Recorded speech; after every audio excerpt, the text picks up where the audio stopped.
Back to school. Back to school to show Dad that I'm not a fool. Welcome back to the show. There's no telling where we'll go. So come and share a laugh on the Imp and Skizz podcast. Right? That's how it goes. There's more. Is it Dad or Mom? Yeah, I got Dad. my shoes tied tight. My lunch packed up and my shoes tied tight. Hope I don't get in a fight. I don't get in a fight. Oh, I haven't seen that movie in forever. No, but yeah, back to minute. school's happening. At least where we live. I know our kids, our districts and stuff, they go, we're in Arizona, so it's hot here. So they go back a little earlier than I think a lot of people in the nation. But my daughter it just started high school. Mm-hmm. And I had to help her with her homework last night. Already homework week 1. Mm-hmm. And it was tough. I was like, what are they doing to these kids? She had the whole thing on Taoism. You guys know what Taoism is? Not really. It's like a ancient Chinese philosophy where they believe like everything's kind of living in harmony, kind of like yin yang. There's no truth without lies or whatever, that kind of thing. And I'm like, it got me thinking, I was like, is she really grasping this as a 14-year-old, having to such a heavy subject? Like, and then I started spinning, like, why are they teaching this, in high school? And I started thinking about all the stuff we had to learn in high school and how relevant it was in our daily lives. And it kind of came up with this topic of, let's talk about it. Let's talk about it. I almost want to dive a little bit more into why Pups is on the show, because we had a totally different topic that we were going to do today. And then the more we kind of dissected it, we were like, maybe not so much. And then you brought up maybe like, let's jump on this back to school energy right now, because it's something that we're all very familiar with. Pups came in this morning because I literally just wanted her to see your setup. As in like literally your rig, like all your monitors and stuff. I'm like, oh, come look at Impulse's setup. I really dig it, So she comes in to check it out. She looked at our board on all the different, you had just written down a bunch of subjects. Yeah. And she was like, what are you guys doing today? And I think both of us were like, more importantly, what is wrong with our brains? Yeah, literally. We have a 24-year veteran in teaching here. And so we brought you on to be sort of our specialist of the topic of I just wanted to ask her, why are you teaching Taoism in schools to 14-year-olds? Well, I mean, that answer is deep and heady. There's lots of reasons. Give us a little bit of your background. Yeah. So my background is I spent 24 years teaching high school and junior high English for international folks. We're looking at like 12-year-olds to 18-year-olds. Just before they go off to university or college. I taught English. When we talk about teaching English in America, we're talking about teaching reading, writing, literature, communication, listening and speaking. And you're also tasked with the opportunity of having people be well-read and kind of search within themselves. Critical thinking is really what's tasked into English, because the reality is once you hit 7th grade, we teach to a set of standards, expectations of this is what you should know. You can cite evidence. That's a standard. Mm-hmm. They don't change.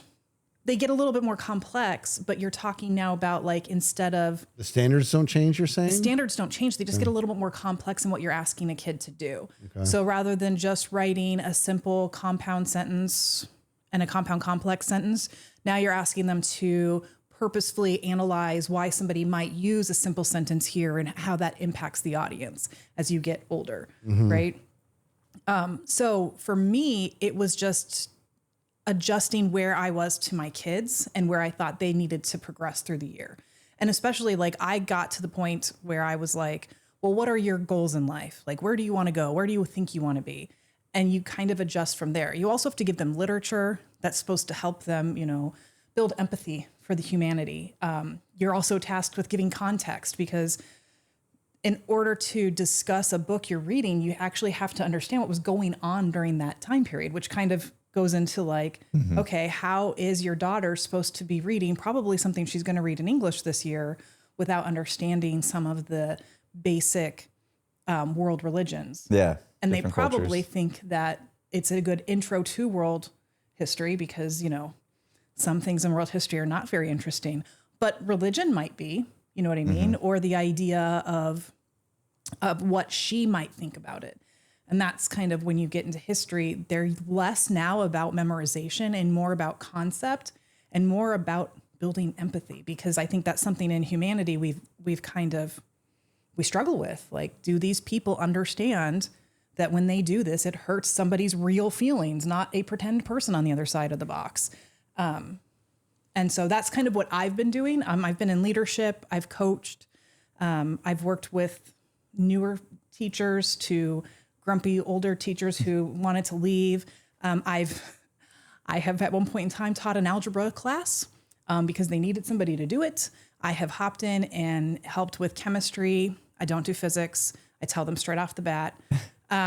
Spanish I can help with. Like, I would help my kids with what they needed when they were coming into class. So you kind of end up being a little bit of a jack of all trades, because if a student has a relationship with you and they don't have it with their math teacher, and that's where they're struggling, but I'm friends with the math teacher, well, now that kid's coming to me and I'm going to my friend, the math teacher, going, okay, how do I help this actual kid?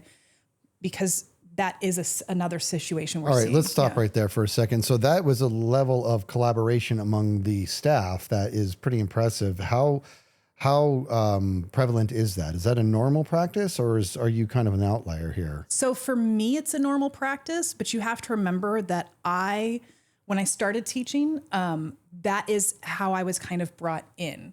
We were teaching specifically a group of freshmen who were, they said two grades, reading and writing and math below grade level. So we're talking about they should be at an 8th grade level. They're at a 6th grade level. We're really talking these kids were 2nd and 3rd grade level in some skill. Mm-hmm. And we were teamed with a math teacher. So it was... they were 2nd and 3rd grade level in certain skills. In either reading, writing, or math. And what grade were they? They're freshmen in high school. So then the age-old question, how did they get there? Yeah, that's like a 6-year gap. Multiple in reasons. Skills. Yeah, I mean, we're talking about a Title I, a poorer school, a very wide immigrant community. And when I talk about immigrant, I'm talking about migrant workers. So like going back to Mexico and then coming for the growing season, back and forth, very fluid. So like, are a lot of them ESL? A lot of English them, as a second language? Were ESL. Some were kids That makes who a were lot in more gang, sense. who were kids of gang members. And so they were at risk to join a gang or drop out. And that was the population that they were going after. So I got put in this team of people that had a math teacher, and it was a group of us, but the math teacher shared my kids, and the science teacher shared my kids, and the social studies teacher shared my kids. Mm-hmm. So we were really invested in them. That kind of started my professional journey of talking to people. I also shared a classroom. So my first hour, I was by myself. At my second hour, I had 2 gentlemen, one who was retiring, and he had so many sick days left that he got one of his friends who was retired to come sub the other classes. They were in my class every single day giving me feedback. I ate lunch with people, and all we did was talk about our kids, and I learned from them. When I moved to my next school, this teacher was really into teams. The principal was really into teams. She teamed all of our kids. All of our kids. This is not normal at high school. It's more of a junior high model. And then I was given the task of doing the same thing with the sophomores. So those kids who they felt still needed another year of help, they moved up. I was the only English teacher teaching that. That math teacher was the only math teacher teaching that. So you become close with those people because you're in your classroom by yourself with a bunch of kids. There's that communication, that relationship, but there's no other adult for hours in the day. So that 5 seconds that you get to talk to somebody who's your age, not about TikToks, you're like, Not TikToks. this is awesome. Like, you become really close with those people. I worked for 2 different junior high principals, same thing. They teamed everybody. I worked at one high school where they did not team. And then I was a response to intervention specialist. That just meant I wasn't a teacher in the classroom. I was pulling kids for intervention to help close those learning gaps. That job I didn't enjoy as much, even though it's a skill I have. But I worked with all the teachers, but it was small. And then the last school I worked at, I don't think we intended to team them. We were just a smaller school. So we had 800 kids, but that was 7 through 12. So our freshman class that year was 62 kids. I know every single one of them because I taught them for 3 of their 4 years, right? Mm-hmm. It's crazy. What's interesting to me is, like, as a kid, if I rewind and remember going through school, I would have never thought any of my teachers cared about me at all enough to talk to me about me to other teachers or try to like figure out how they could best help me out and stuff like that. That's what I'm and, asking. And so hearing this, like how many of your students do you think knew that you and other teachers were actually going to that level to try to help them? Over the years, it kind of varies like that. Like I've had 3 groups that I was really close with, and they were 100. They knew because I would tweet. It's the only thing I ever use my Twitter for. I would be like, listen, Mrs. Math teacher said there's no quiz today, so you can come to school. Like, because we knew these certain group of kids were avoiding coming to school the day she was giving a quiz. And she's like, she literally popped in my classroom. Could you please just tweet this out so that they come? And I was like, yeah, no problem. So those 3 groups of kids knew. And I think when the kids I get closest to each year, they know, because those are the ones who will come up to me and open up and be like, I don't think this teacher likes me. And in my head, I'm all, well, because you're acting a fool in that teacher's class. I know what you're doing in there. Like, and I'm just very honest back. And they're like, but you let me do it. I'm like, I'm not that teacher. Like, yeah, I'm not going to yell at you because you're flicking Post-it notes into my ceiling because you're an ADHD athlete who can't sit still for 90 minutes and you happen to have to be here for 90 minutes today. Mm-hmm. Like, I think as when you make those connections that those kids know. But some kids are not interested in being connected to the teachers. They care that they can do what they want to do in your class and they just want to get out and they're not looking. See, for that. okay, so that kind of goes into the next topic. So our experience from a scholastic standpoint is as students, and then we were drum instructors for a little bit, but that's not the same. So my experience is at the desk of a student, mm-hmm. right? So I had exposure to a lot of different teachers, like he did, and like most people did, just like you did. And then you have this giant chunk of experience from the other side of the desk as the teacher. For 24 years, you were a teacher before you went to do other stuff.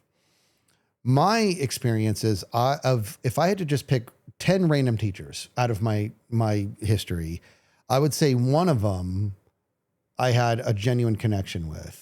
And the other 9, 8 of them, it was indifferent. You know what I mean? They were doing their job and I was doing my part. And then one of them was just awful. I think I would probably say about the same numbers. It's about the same, right? Thinking about, yeah. 1 great, 1 terrible, 8 standard. Yeah. You know what I mean? And that is something that I've always admired about you, because I've been watching your journey as a teacher since day one. You have to understand, when she was teaching, when she was a high school teacher, her first gig, she was so young that she was constantly getting stopped by security. By security. Like, aren't you supposed to be in class? She's like, I'm a teacher. Would stop you because we had cops on campus. And I would be like, I just talked to you yesterday. I'm not a student.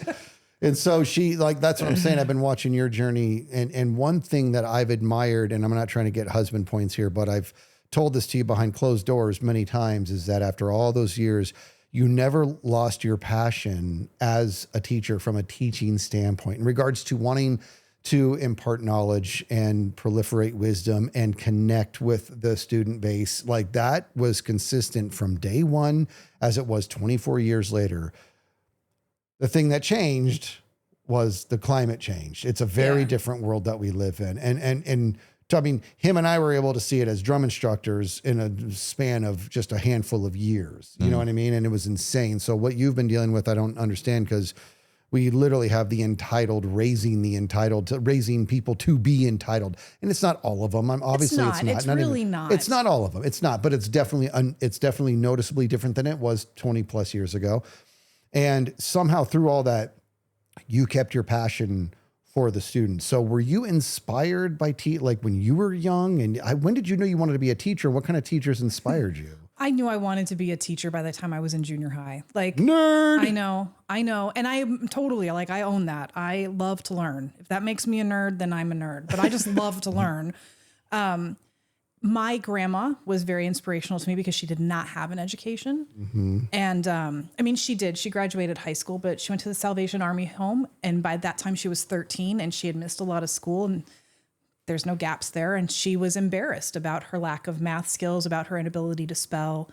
Hold on, that story got convoluted. By that time, she was 13. By the time she was 13, she was finally at the Salvation Army home. Okay. That's when she actually started going to school. Oh, gotcha. Her mom did Okay. not allow her to go to school regularly before gotcha. that. So very uneducated.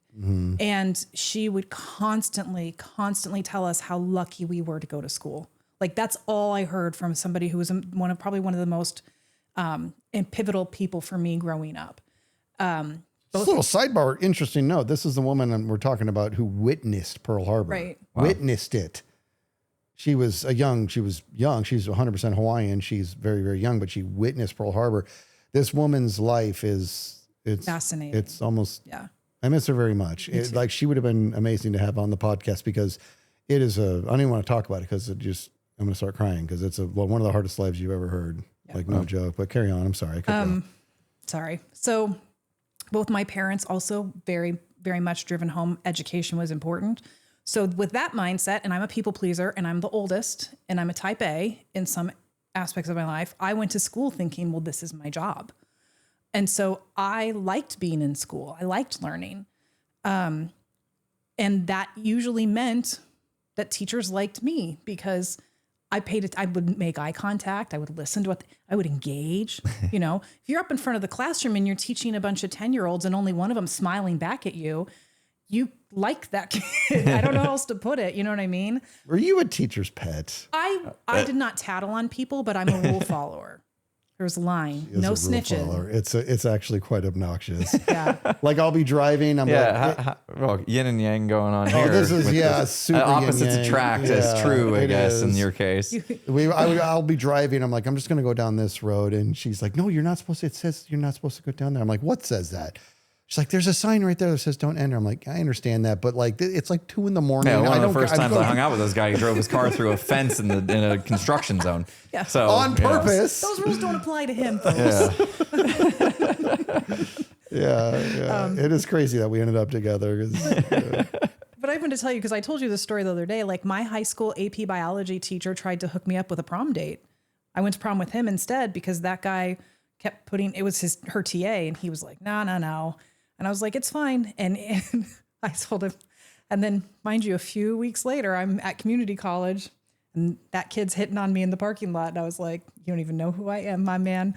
Like, that was funny. But like my high school English teacher, like I was sitting next to my ex-boyfriend at the time and she pulled me over to us. Do you need me to move? Do you need to move? And I was like, no, I'm fine. Because she knew we broke up. And she was like, boys. And I just am cracking up when I think about these things because that happened to me multiple times through school with teachers who would just engage with me and talk with me about nothing, had nothing to do with the class at all. And now, so did you recognize the value in those connections and you carried it into your own experience as a teacher? Well, those I valued and I treasured because I was more of a shyer kid. Once I hit junior high, I kind of came out of my shell a lot and realized people aren't actually watching me. I'm not putting on a show. Mm-hmm. And so that really did help boost my confidence. It also let me know that my intelligence and my effort in school was valued, right? So when you sit down and I'm a data teacher, so I go with what the data tells me. I'm not just deciding I want to teach this thing. And data tells you that the number one impact on a student's education is the relationship they have with their teacher. It's number one. Yeah. So why would I not make an effort if that's the easiest thing for me to do and the number one thing that's going to impact that kid, every single kid, why would I not make an effort to go make relationships with them? So why do you think, because I've said this, so this is another like topic in general as regards to the types of subjects that we had back then. Some of them I didn't find very interesting at the time. My brain wasn't ready to accept it. And to the point to where and I'll be honest, like I'm so fascinated with history now as an old man that I'm kind of upset at younger me for not embracing my history classes. They weren't grabbing me. But I think that there's things that could have possibly, and this is capital NOT, not blaming scholastics or teachers at all. It was on me. I think that my education was in my hands. It was in my control. And I just didn't take it very seriously for some reason. The one class that I genuinely wish I really leaned more into, believe it or not, is not history. It's chemistry. And I talked about this on the podcast the other day. The bottom line is this: physics and chemistry it's the blueprints to the whole universe. You know what I mean? Like everything is physics and chemistry. Everything is. And it's so fascinating to me. And I fully admit, chemistry is not something I found horrendously interesting until Breaking Bad. Okay. I'm just being honest here. It's an interesting connection, but okay. I know. It's not because I want to make meth. It's because I'm glad to know that. It was just the idea. I mean, Cranston's delivery as that teacher was so amazing. And when he was talking to the younger kid, and he's like, "You wouldn't cook in this. This is a volumetric beaker." Like, I realized that there's a whole art to this science. And I'm like, how come I didn't take it seriously? And I did not behave great in our class, but that teacher did not like me. And it made it very difficult. I struggled in mine as well. I remember maybe we had the same teacher. Probably because there was really only, if you took chemistry honors, there was just one person teaching that class. Yes. Yeah. We were both in chemistry honors. That was our first and only class together. Besides band. Oh, he doesn't want you to mention band. I wasn't in What band. was that? I was never in band. I was on drumline. Very good. Okay. Yeah, so were you. Right. We were still, drummers. We're still This nerd was in band. I was in band.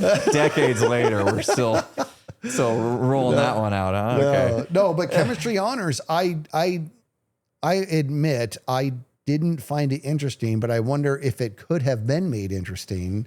That's what I was talking about. I wasn't dogging on the fact that they were trying to teach Taoism to my 14-year-old. I was more so being like, I am interested in this now at my age. Yeah. I don't see a 14-year-old being interested in that. And even if they are, maybe they don't completely understand what it actually means in the grand scope of things. And so I was questioning, like, why now? Why choose right now at this age to give these topics? And, where does that come from? How does curriculum get developed? And how does that relate to the actual skills they're going to need to live a successful life? So I'm going to start by saying this. When you're a teacher, if you want extra money, you have to hustle. So you're hustling by working games or coaching something, anything that's going to bring you money. And teachers make dog crap for money is what it is. And that's a shame. It's a real shame. I'm not It's ridiculous. about that. I'm just letting you know. So my first or second year of teaching, this opportunity came up where I was asked if everybody was asked, "Hey, can you come map out these standards?" And I was like, I'm in. You're going to pay me money. I like this. And that's actually how I started learning curriculum. They had no business asking this young of a teacher to do this task, but the other people didn't want to do it. So I got paid for it. I hustled it. I hustled in ways that are just cracking me up right now. They were doing this experiment where they were taking English and science teachers together over the summer. And I went and did these courses, and then we wrote curriculum together. So different institutions are constantly trying to throw things into education. You've got textbook companies, little grant pieces, people who have passion projects. Like at our old high school, apparently there's this whole like sanctuary for like this almost obsolete fish that I had no idea was there. They had like a little wildlife sanctuary that classes dedicated around it. I had no idea. Zero. And it was there while we were there. So they have little people with passion projects who kind of fund and bring things in.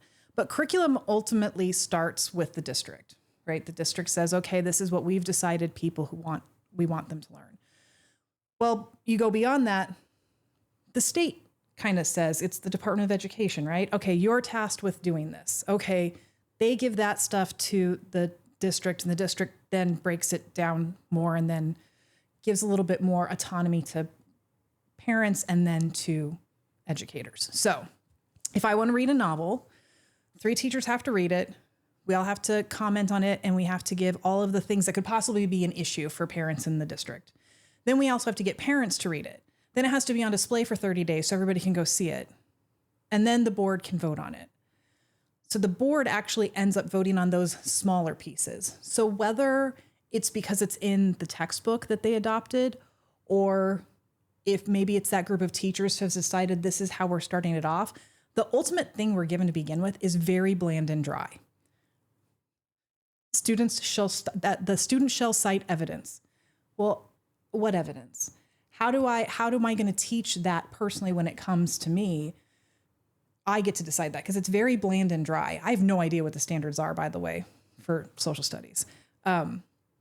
But it usually starts at the state and federal level of educators who have lots of experience giving these very broad standards. Student will be able to demonstrate multiplication. That's all they've given to the teacher and to the district. Sometimes in the district they go, we really like this textbook, which again is open to the public and voted on by the school board and adopted that way. And that often ends up driving, especially if you have a newer teacher who doesn't have any bags, any tricks in their bag, right? They're going to use the textbook. Mm-hmm. And that sometimes drives a lot of curriculum. In my personal belief, unfortunately, because textbooks are dry, textbooks are not the be all, the end all, right? But if you're a brand new teacher or you're an experienced teacher working with a brand new teacher and trying to train them, oftentimes they go to that textbook company. And the textbook company is driving education. What cracks me up is the public education system was built so that people could vote. That's it. We started this education system way long ago when we decided people didn't have to own property to vote. Well, we really wanted to make sure that they could read and sign their name for what they were voting for. That's it. We're here decades later, probably over 100 years later, and nobody's changed the system. Nobody's changed the purpose of the system. What is the purpose of this educational system? And so people come in with their own experiences of what their education was like, and then they have this expectation of what it should be. But the reality is it was built so people could vote. And then we keep just throwing stuff on top of it. Yeah, but I mean, it evolving is kind of a natural thing for any sort of man-made thing is for it to evolve. Is right? it still evolving though? Because I feel like now there's probably, as I've heard from you, that there's so much like bureaucracy behind how curriculum's made and change is difficult. There's like so many people you got to go through and board members and all that kind of stuff. I don't think any of that bureaucracy was in place when it started. Yeah, at this point, can things be changed if the majority, discover like, hey, this curriculum actually is putting us in a place to where we have, these kids being taught a certain way, and then they go out into the real world and they find out they don't know how to do their taxes or something because we never taught that. We never taught personal finance in school properly. Right? We were too busy, teaching whatever, chemistry or something that maybe that was going to be more if they go into a specific STEM job, right? They would need, but if they didn't plan on doing a STEM related job, they probably didn't need that, right? Well, and the purpose changed, right? Like some schools, like the school I taught at, it is a prep school. It is prepping kids to be successful in college. And when we had kids who came and were like, well, I'm going to go in the military or I'm going to go be in HVAC, how is this beneficial to me? Right. And we had to reinvent we're prepping you for your life beyond high school, right? Isn't that every high school's purpose? Like, is it? Because I remember in elementary school, in 4th grade, they were getting us ready for 5th grade. And in 5th grade, they're getting ready for 6th grade. In 6th grade, they're getting ready for junior high. In junior high, they're getting ready for high school. And every single year, I was like, can I just be a 4th grader? I know. Like, let me be a 5th grader when I'm a 5th grader, because you're not actually preparing me for that. So I look, because we are very blessed to live in the school district that we are actually in. I mean, it is one of the best school districts, but a lot of times you hear kids leave and they're like, I wasn't prepared. And you got to ask them, well, what were you missing? And they're usually missing different things. I know our daughter said that she felt that she was behind in writing specifically. Well, she was at that crucial period of learning how to write for college when COVID shut down schools. Yeah, that put a big ripple in things. And so she goes back for her last year of high school before going to college. And I was asking her and she goes, Mom, those teachers were just trying to keep us alive. And I agree with her. That's what I was doing with my seniors that year. Let's just make sure everybody's okay. Like it was, because that was not their expectation of their senior year. And it really messed with them. And we spent more time teaching them how to deal with disappointment than anything that they needed for college. Yeah. How do you handle disappointment? Like, see, this is a good point because, okay, something like chemistry, for example, there is exactly zero research based on what I'm about to proclaim here. This is just gut. Out of 100 random kids, I think that maybe possibly, and this might be an aggressive figure, maybe one of them, I'm talking 1%, will end up in a career where deep chemistry acumen is part of it. So we have this entire section of scholastics carved out to catch maybe 1% of the populace. However, something like a thorough understanding on your taxes will literally benefit 100% of them. Why is it not even in the discussion? Well, that's what's funny to me because, we've been working with my parents on tax related issues. Yeah. My dad has a whole spreadsheet. He's retired. And he said, well, every year I got to make a new spreadsheet. And I said, why? And he goes, well, because the tax laws change every year. And I was like, what? What? And he's like, well, not every year, but you always have to pay attention to the rate that's coming out. And I was like, how do you even find that? Because mind you, my parents didn't teach me and they knew it wasn't taught in school. So why is my dad surprised that we don't have this information? I don't really know. That blows my mind. Well, the thing is, your dad was also never taught it. Right. And he's self-taught. And you get to a point to where you realize you have to. You got to figure it out. And that's when you're like, why didn't they teach me this in school? But then you realize, well, okay, at least I know there's some math involved.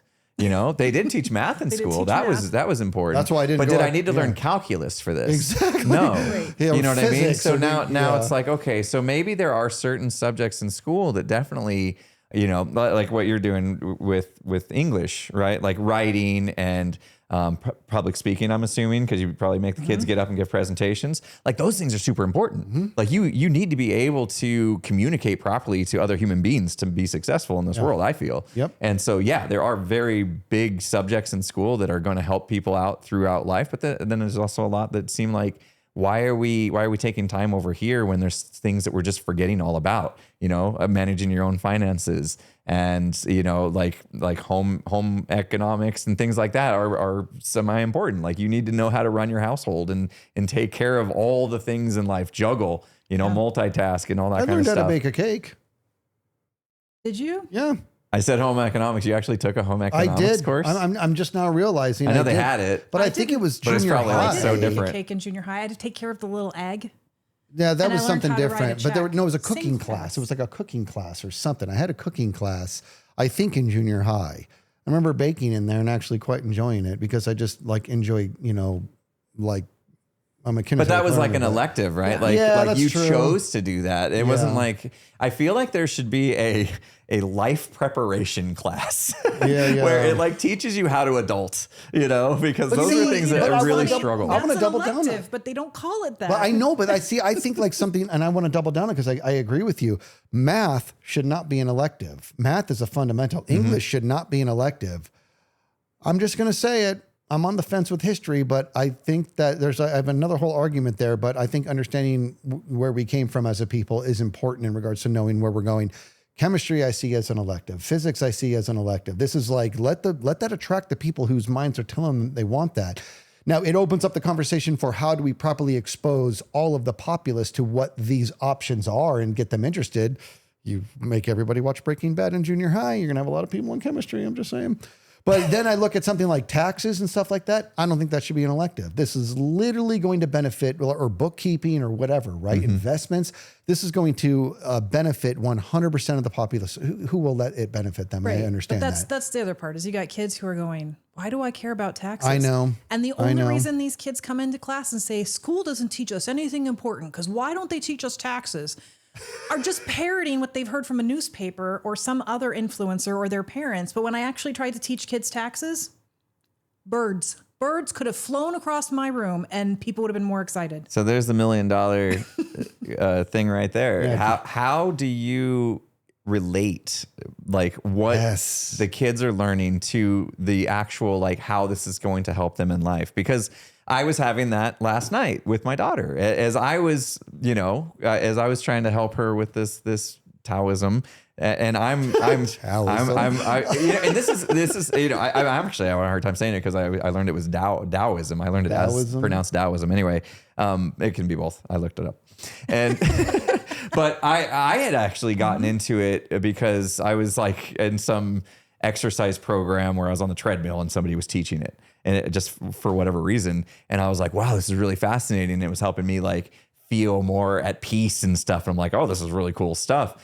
as an adult. But if I was taught that as a kid, I would have been like, this doesn't pertain to me. Why do I care? Yep. How do we get kids to understand what they're being taught through this curriculum or in school, how it's going to relate and why they should care about it? Because if you connect those dots, suddenly they're going to learn and they're going to care. Yes. Skizzleman. Yes, Skizzleman. So he's raising his hand for our listeners. I was raising my hand for the audio only. I did that thing where you remember you raise it so long you have to put your arm behind it so you can hold it. I have to do that anyway because I'm old. Obviously, I don't know the answer, but I want to offer this. And you and I have had so many talks on this, and it's been a lot of fun.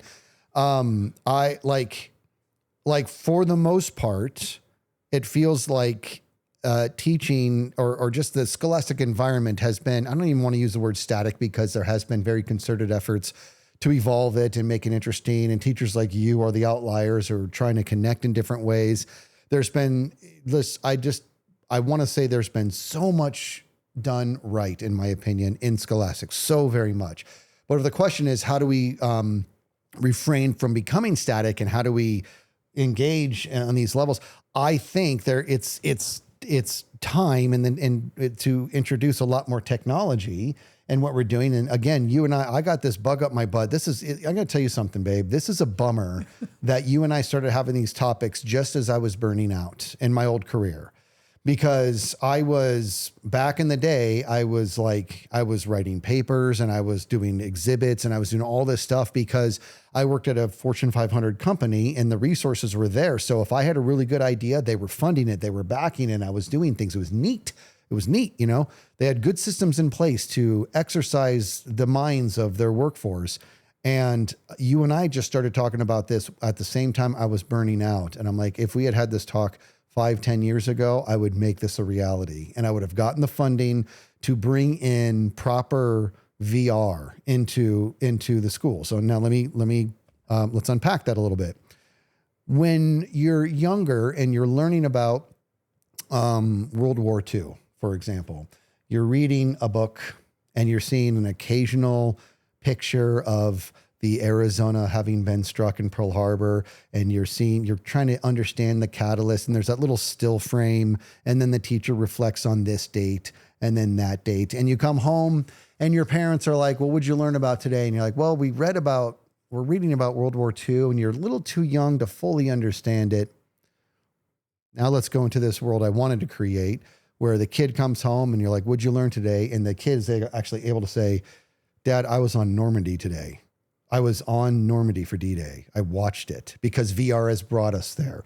And there's been actual development that has been centered specifically around curriculum, around scholastics, so that these kids, they not only learn what led up to D-Day, but they watched it from the beaches. You know what I mean? They watched it. All of a sudden, they're being immersed into this reality. They're understanding on how this fateful day, this is going to sound dark, but as they're watching the bodies drop and they're watching people come out of the boats and go right into the water, and they're seeing this chaos that they just could not ingest from words on a page. They're watching this chaos ensue, and they're hearing it and they're seeing it, and they're realizing how it changed the climate and the texture of their very reality right now. They can actually make that connection. Is it going to grab everybody? Of course not. But is it going to grab more? I think it is. I really think it is. You think of something like taxes. Maybe there's some sort of exercise we can do there where it's like, dude, we're going to do the taxes on your grade at the end of this. And your grade is going to be determined on how well you've been bookkeeping your scores or something. I have no idea. My point being that it's like, when you and I were having these talks and I was having these passionate discussions with you, I was like, God, 5-10 years ago, catch me 5-10 years ago, I just would have worked round the clock with my company and gotten all the developers together. And back when, VR was first starting to peek its head, yeah, they would have been wearing big, bulky stuff because the technology was so new, but we would have been trailblazing. Instead, I didn't do that. And I don't know, I'm sure there's somebody doing that, but now they're still learning from the books, right? Like, it's like, when are we going to evolve it a little bit? we also happen to be in I'm just going to say it kindly, we were in a technological backwards district too. Because if it ain't broke, why would you try to fix it? And also, we got a bunch of athletes. So that's why people are coming to our district. So it's kind of weird because the districts around us were forward thinking technologically. Yeah. That's just how it happened. Like if COVID had not happened, we would still not be a 1-to-1 district. And 1-to-1 just means every kid has their own device, right? So when that happened, Device. like Chromebook, like a laptop, basically. Yeah, my daughter first day of school came home with a laptop. So are textbooks a thing of the past?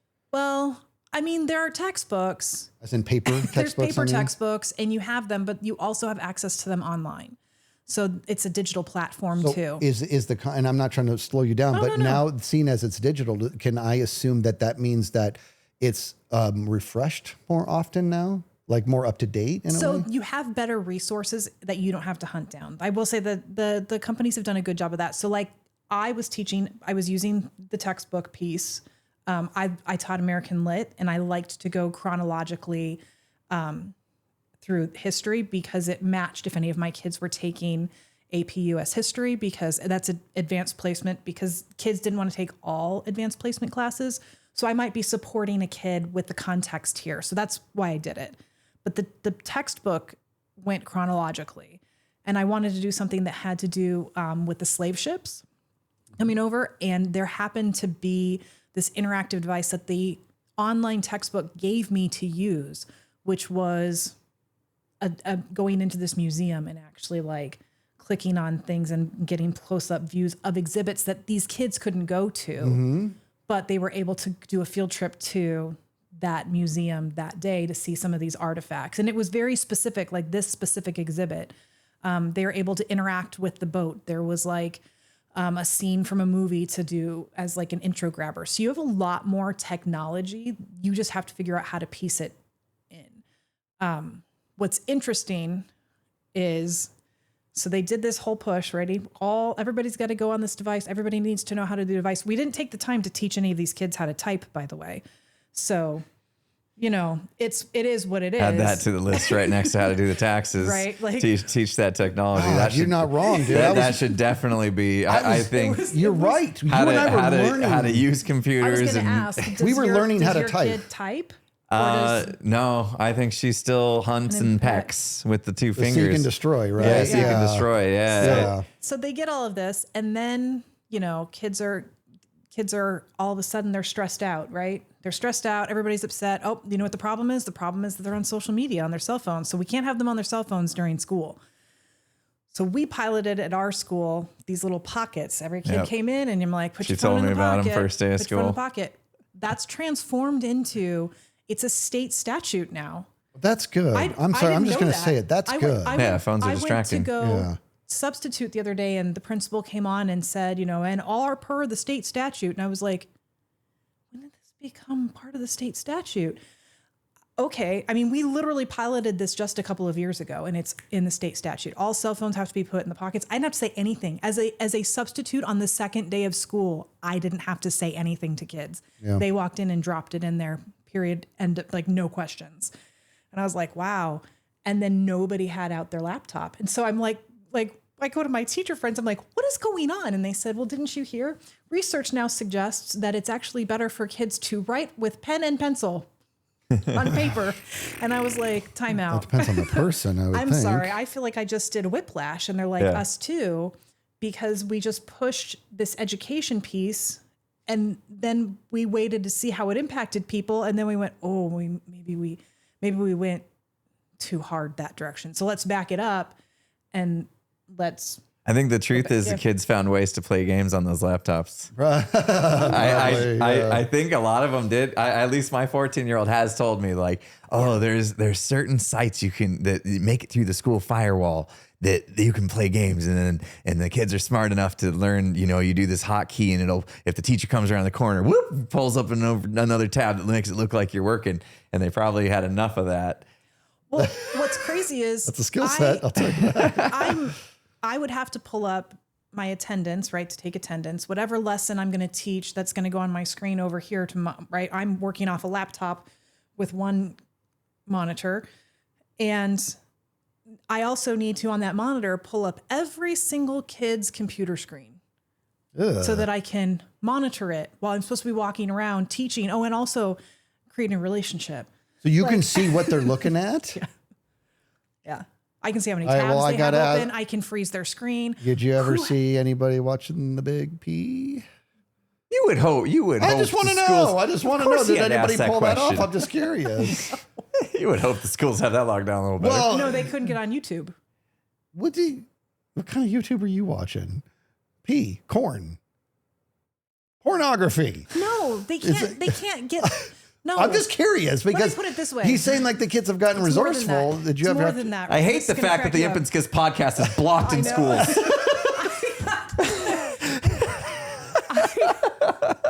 I don't like that I had to like spoon feed you all the way there. No, they blocked YouTube. They don't have these other sites. Yeah. But also, if you are typing, like you'll do group projects and kids will share documents. It's all Google, right? Or they're like typing on their own thing. If you type in a word that is supposed to hit for like, oh, you're a risk, whether that's risk to yourself, risk to other people, if you're bullying somebody, all of that stuff.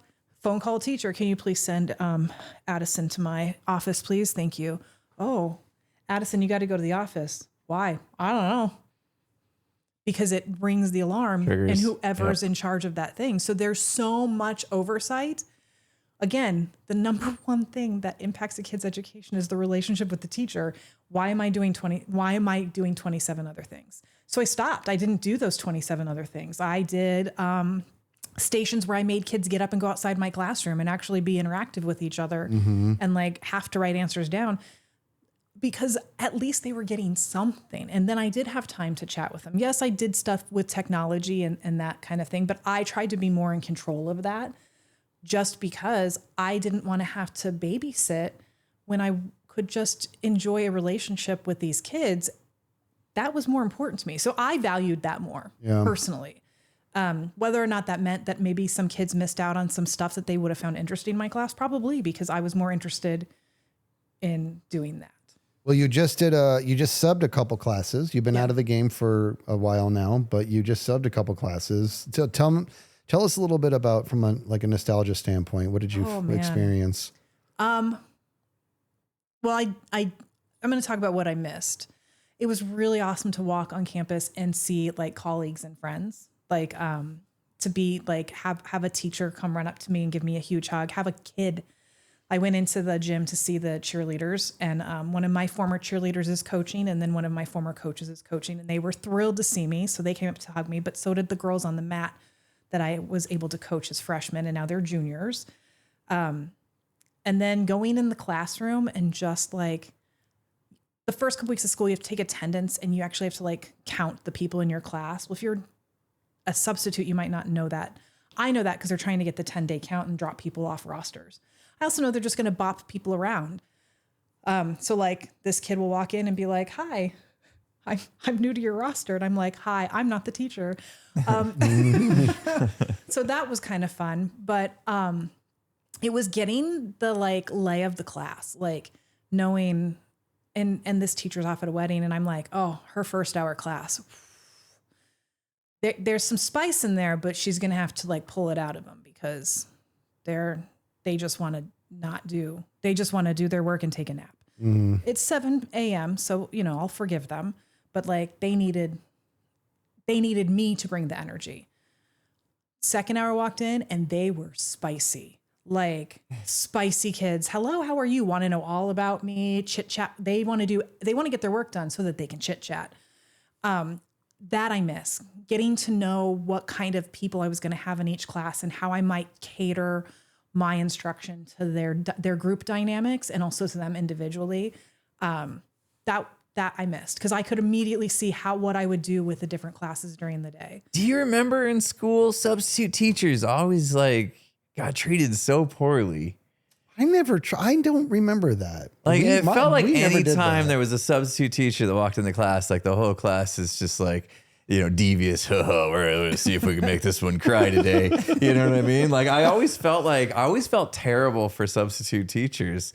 And so I think I get that like with your experience just now, you walk in and it's like you're meeting these kids for the first time, and then tomorrow you may not be their substitute anymore, and like that's all you get. Like you don't get a chance to create bonds with them, so they're not gonna. You can't really treat each other with a ton of respect because you're still getting to know each other, right? And that's all you get. So I've always been like, man, that's got to be the hardest job. Like being a teacher, being a teacher seems really, really hard. Being a substitute teacher seems extremely hard. Yeah. Well, a lot of former teachers sub. And also we get a lot of professionals, like people like I've had one guy that was in there all the time. He's a former physicist and the kids love when he comes, but he specifically comes for certain teachers at certain schools. So you build like a routine. And then when you have that rapport, then it's better. But if you're an experienced teacher, like I walked in the classroom and treated them like they were my kids.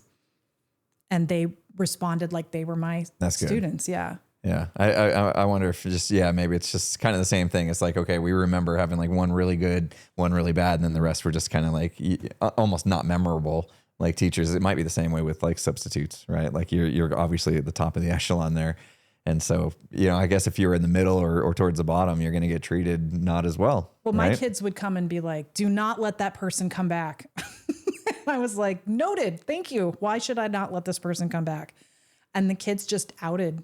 Like if you were going to be a jerk, they out you the next day. They're not shy. Mm-hmm. Tough job. I couldn't do it. Is this something you're going to keep doing, you think? I'm still working with my schedule to kind of play, but I only want to sub for people I know when I want to do it.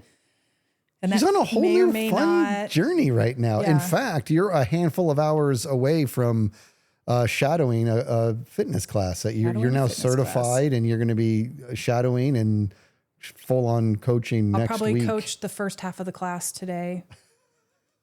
She's doing a lot. She's doing a lot. And she's new streaming. Chapters. It's a bunch of new chapters. So what did you learn in school that prepared you for this next chapter of your life? Let's tie it all together. Yeah, go ahead. How to communicate with people, like how to work as a group. I think that's really it. How to read and how to take a test. Because you had to pass the certification. Yeah. Here's something that is inhibiting her growth in this new chapter a little bit. It's because like the content creation world, and then now you're going to be making your own schedule for this new fitness job. Is you got to be flexible, you got to be malleable, you got to be able to pivot on a dime. She just spent decades being told where to be by the sound of a bell. You know what I mean? Like that. She never left the classroom. So the fact that she's entered this world of the unknown. So every week it's a little bit of it's like middle of Sunday and you're starting to feel a little bit of stress of what does my streaming schedule look like this week? And I'm like, I don't know. You know what I mean? And I'm like, I mean, I know generally when I'm going to be, but I can mix and pivot or whatever. And you're learning to do some planning, but you're at peace with those plans being flipped on their head when they need to be. You're arguably you're adapting very, very, very fast, but it makes sense that it's been a little bit weird because you've had a bell tell you where to be on the minute. Right. I mean, you have to be super flexible in the classroom. Because children are unpredictable. I'm sure you've seen that in your own children where you're suddenly like, what were you thinking? You have to schedule when you're going to go pee. Yes, but that's different. That is, okay, I know I want to use the restroom. We had this weird thing. We had to share restrooms with a lot of adults. I'm not going in the kids' restroom. I'm not doing it. Not unless it's an emergency. So there's 2 restrooms for like 30 people. So you have to get there right away. So I would go just stand by my classroom door. All right, guys, we got 1 minute to the bell. I'd open the door, and as soon as that bell rang, power walk to the bathroom to hope I could. Is there a line? Yes, there's always a line. There's always a line, and you have understandings with the people around you. Like, listen, I'm going to go to the bathroom. You watch my class for a few minutes. Thanks. Does anybody have the audacity to take a grumper in that? Yes, and people get really upset about it. But if they have to do what you gotta do, you know. Exactly. I don't disagree with that, but there's air freshener in there. Use it. Can only do so much. There's poopery. Smells like cherry crap in here. Let's teach some people about courtesy flushing. And also, maybe don't leave the toilet seat up, men. Okay. Well, yeah, we're just living up to our jingle in the intro about there's no telling where we'll go. Like now we're talking about no idea where pooping we're in the teacher's I do say because I think we did miss one thing. Is that because you were asking about science, about taking chemistry. Part of the thing that actually impacts high schools is that colleges have decided what is their entry level. This is what you must have taken in high school in order to go to college. So high schools often build their schedules around that because supposedly we're supposed to get you ready to go to college, right? So if college, and I remember being told this, like when I wanted to go to college, if I wanted to go out of state, I had to take foreign language. It didn't matter that I didn't want to take foreign language, but out of state colleges expected it. So a lot of the reasons that you have to take chemistry is because they expect you to take 3 sciences. You didn't have to take chemistry, but the way it's built on top of each other, biology, chemistry, and then physics, that's why. So a lot of times some of that general education, that's what it is. It's just a general education, Right. is just meant to get you ready so you have some base knowledge going in to college. I took biology in high school, and then at the end I took advanced placement biology, which is supposed to be basically college's first entry course of biology for majors. Like I'm going to be a biologist or a science major. Taking that class in high school, I learned a lot because I learned how to study. I'd never Was studied. that with the same teacher? The same teacher, yeah. The teacher But he loves you. No. This is the teacher that tried to hook me up with the prom date. Oh, I thought it was Jay. Oh. I didn't know there was another chemistry teacher there. No, advanced placement biology. Oh, biology. My bad. Yeah. So that class, that was the first time I had to really study. Like I got tutored in pre-calc because I just was not, the test and me were not friends. But I had to study for AP bio, and that was rough. Got to college, that class was cake because I had already taken it basically in high school. So some of those classes are preparing you in case you want to go that direction in high school. But the other thing is you don't know if you don't take it. Like you got into chemistry and you're like, okay, I messed around. Teacher doesn't like me. Well, I guess I don't like this class. What if instead, like, you had actually found it fascinating? You might have gone down a totally different career path. Well, that's what I'm saying. Like in regards to why it's on the curriculum to prepare you for the next class that's on the curriculum. I'm not arguing the logic as to why it has to be there. I'm not even arguing, but it's like, should it be there is all I'm saying. Right. But it's dictated by the next level, which I don't have control over. Yeah. Right. And that's what I'm saying. So at one point, no matter how you slice it, somebody said, hey, for this freshman class, how about Taoism? And somebody's like, okay. Like, so what was the pitch? You know what I mean? Like, what was the pitch in regards to like other things are not being taught right now because that's what was chosen in the curriculum. So what was the pitch in regards to why it's important that we learn Taoism right now? I'm just curious. Right. Like, what's the backstory? And there might be, and there probably is. You would hope so. You would hope that they had fully fleshed it out and said, okay, here's how this is going to relate. This is why it's important. We talked about that when we started the podcast. Today, here's probably why that ties together. They need to learn about worldly cultures and how these things came about that we have today around us. It stemmed from something in ancient Chinese cultures, right? Like but are kids going to know that? You know, unless they're shown or explained how everything relates. I don't think they will connect those dots. Yeah. And to them, they're just like, oh, I just need to answer this question the way my teacher wants me to answer this question so I can move on with my life. But they're not actually going to interpret it as, why is this important for me to know? And maybe they're not. But what if it was done in a way, because like I would be willing to all my money bet that there's something, if not several things about Taoism that's very genuinely fascinating. So what if it's just a fascinating course? What if it's just a fascinating time of learning and they're able to ingest it and they're able to retain it, and the dot connection, let that happen organically as they experience life. You know what I mean? Maybe it's too premature and too aggressive to expect kids at such a young age to connect all those dots. Maybe just make that little chapter in their life very exciting and retention high, and then the dots will present themselves. You know what I mean? As they move on. As they mature. Yeah. Yeah. One other thing I wanted to say, because this was a weird thing I kind of learned in college. I had one of the worst professors that you could imagine, and like just didn't teach anything. I think you were in the class with me, and the whole time I was like, I'm in college now, and I'm not being taught, and I started to think, why is that? Because we're now paying money for this, and this teacher's not giving me anything. and I have to now go learn everything on my own. And I started to think that college wasn't actually about being taught anymore. It was about learning to teach yourself.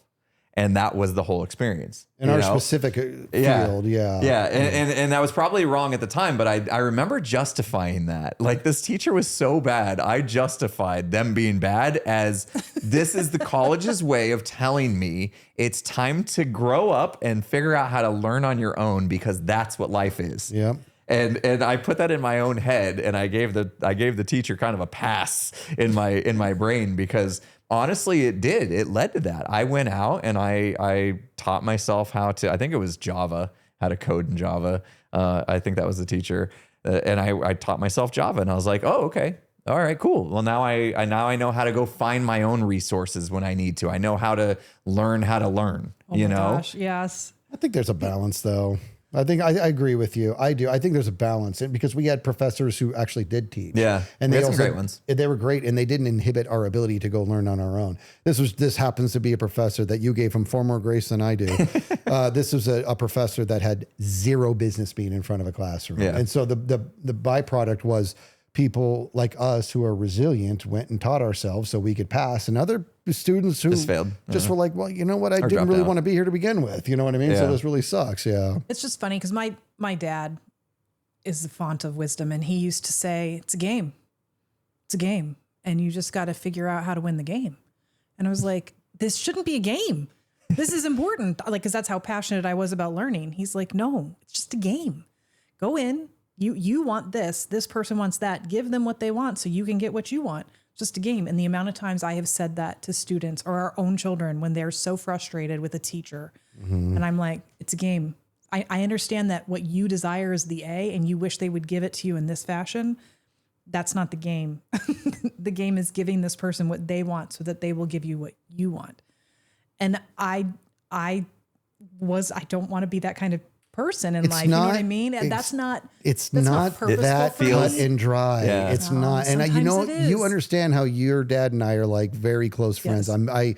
And he's right. He's hugely, but he says that he speaks in absolutes. He does. Like every single engagement is a game. And on some weird molecular level, yes, it's kind of true. Because in his life, everything is a game. Right. We're always doing some sort of math, if you will, in regards to. But the way that made it sound is that he was advocating for manipulate people to the best of your ability. That's not what he's doing. His whole point was, this job wants you to have a high school diploma. Just give them what they want. This job wants you to have a college degree. Go give them what they want. If you get something out of that college degree, awesome for you. But the reality is you want this job, and they're saying this is the entry level to get it. Yep. That was kind of his thing. And sometimes you have to accept reality for reality's sake. I understand that, but and he's right. But I don't like, because for example, I had plenty of good teachers in my experience, and I don't personally. I felt zero games in regards to my dynamic with that teacher. Right, I agree with you. But I'm thinking about your high school English teacher, where what the teacher wanted you to do was to put your paper in MLA format. And he didn't care what you wrote in the paper. That's what I needed him to say to me. I don't care about your context.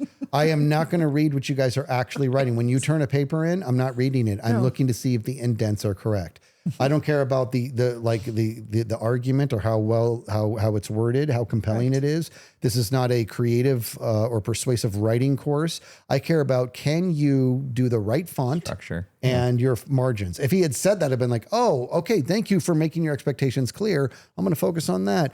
Instead, I had unfortunately gotten away so much. I was always an accomplished writer, and every English teacher I had just loved what I had to say. That they didn't ever correct your form. And I'm going to say, They need to correct it. My message got into their brain, which is the point of communication. As a high school English teacher, I know why I have to teach you that format. I know that you're going to go into college. And in college, if you are one type of degree, you're going to write in this format. And if you're not, you're going to write in this format. And you need to understand the format I'm teaching you, because that's my humanity format, so that when that science teacher asks you for that format, you can figure out how to do that format. Then we invented programs that just did it for you. So you would think now that after 24 years, when I said to a kid, just do it in this format, click this button, it'll do it for you, I would get it in that format. Yeah. No, friend. No, I don't know why. I don't know why we have to. I know why we have to have it, but I'm not a research person, so I'm never going to put anything in MLA or APA format ever again in my life. But that's what's funny to me is that like every other teacher gave you a pass. I work with teachers where kids come into my class and they're like, are you going to take off 10 points if I don't do this? And I'm all, no,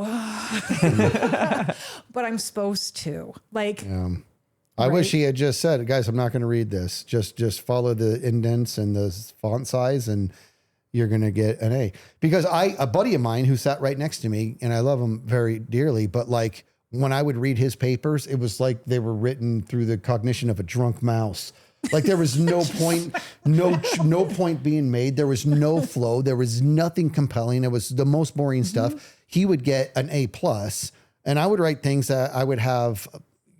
The family member you used to work with her, we hold her in high regard for her brain, and she would read it. And she was just like, she's like, there's like 2 commas missing. You know what I mean? She's like, and she was very complimentary. And she's like, you're kind of wise beyond your means. You're seeing things that you're not supposed to see at this age. It made me feel like on top of a mountain. Then I turn it in, I get like a C-. I'm all, I don't get it. You know what I mean? Then I would give it to her and she'd be like, yeah, your teacher's an idiot. Like, she was like plain and simple. Your teacher's an idiot. And I like never caught on to the fact and he would be clear. He's like, you didn't indent here. You didn't indent there. I'm like, yeah, okay, fine. What did you think of my paper? You know what I mean? I needed him to say, I don't give a crap. I don't give it. And that would have been like, because that's not what I'm supposed to be teaching. Yeah, you were playing the wrong game. I was playing the wrong game. That was an actual game. You know what I mean? But I wanted to have something more there with my teacher. And I just was stubborn. And I was like, one of these days he's be like, you know what? That was pretty well written, but it never happened because he never read it. He never read anything. It was just indent. And in his defense and in the defense of all English teachers, one of the reasons I could never be a teacher is because if I can't grade through Scantron, I'm not grading it. I had to do what you did for decades. I had to do at my last job for 3 days. I was asked to be a judge on some abstracts that had been written and submitted from all over the world.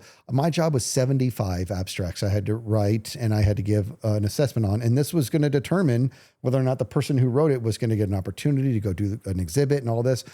I feel like I'm still doing it. It was the most excruciating 75 papers of my life. And I'm like, how does my wife do this? How do you, this is awful. It was just awful because when it was poorly written, I was furious. I was like, you're wasting my time. You know what I mean? And I wanted to be fair, but I wanted to be like, you need to like have somebody else look at this. Like, this is so painful to read.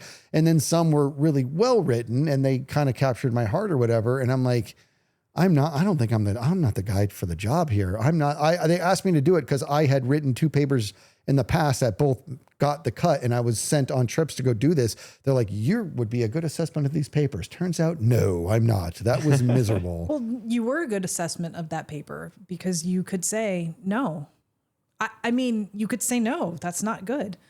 Like, but the problem is I was saying no to papers because I didn't like the way that they were written. The idea was good, but it was written poorly. But I couldn't tell if it was good. What I did know was like, maybe I'm not smart enough to know if this is an actual good idea because it's being written like, I don't even know what these words are. Right. You know what I mean? Take that and translate it into what would have to happen. That person's actually going to be presenting to people. Yeah. If you can't write down your idea in a way that makes sense to somebody, are you really going to be able to explain it to somebody? Right. Mm-hmm. Because That's a good point. probably not. Yeah, but they would have gotten through it and they would have gone through vetting after they were accepted to dial it down and wash it down for the Gen Pop to understand it. And even Gen Pop in the company itself. You know what I mean? There's Gen Pop in there. It's like, dude, not all these people have your specialty. You know what I mean? Like, you have to speak in broader terms. You have to be able to Communication articulate. skill in life right there. It is. Being able to understand your audience and speak to their level. That's not a great word. So you know what I ended up doing?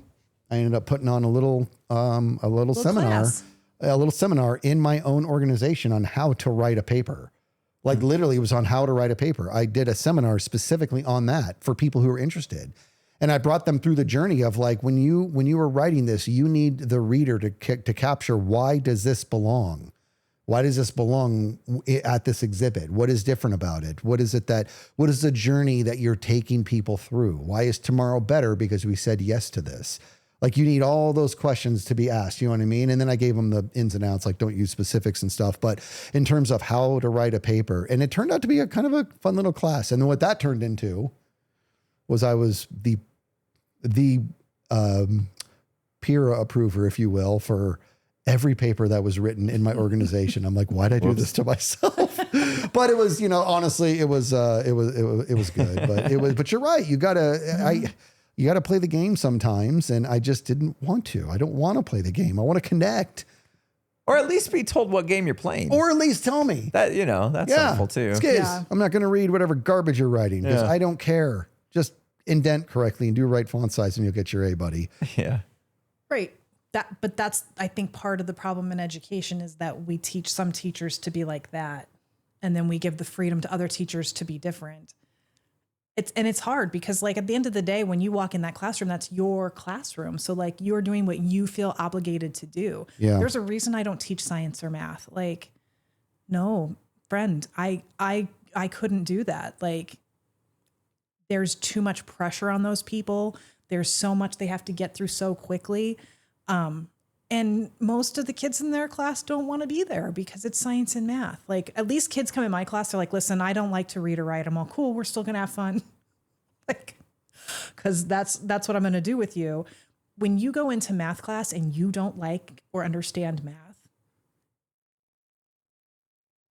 like, that's rough. That's a rough thing. And the way that society now, I mean, it's always personally irritated me when, newspapers report on, oh no, America's education system is failing because look at how this country over here, look at how advanced their kids are in math and science. And in my head, I'm all, oh, is that, who said that was the standard? Like, I'm sorry, I'm not a math science person. I'm a science person, but I'm not like in those careers. So because I chose as a kid to say, I'm not going to take that last year of math because I didn't want to.